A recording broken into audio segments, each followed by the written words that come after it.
माजी नगरसेवक सदानंद शेट्टी निर्मित आसरा या हिंदी चित्रपटातील आया रे गणराज गणपती बाप्पा फिर से आया रे या गाण्याने यंदाच्या गणेशोत्सवामध्ये झिंगाट आणि शांताबाई या गाण्यांना मागे टाकत गणेश भक्तांना मुंगी घातली.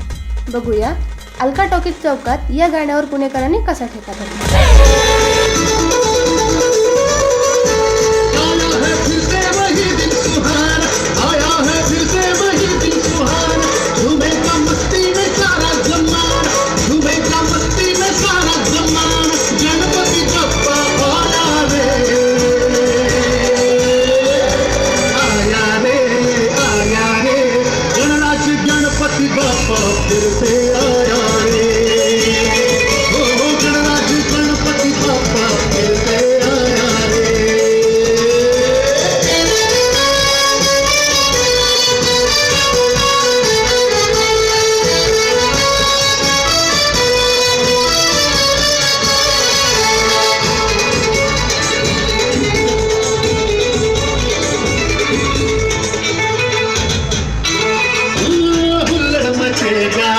जमेगा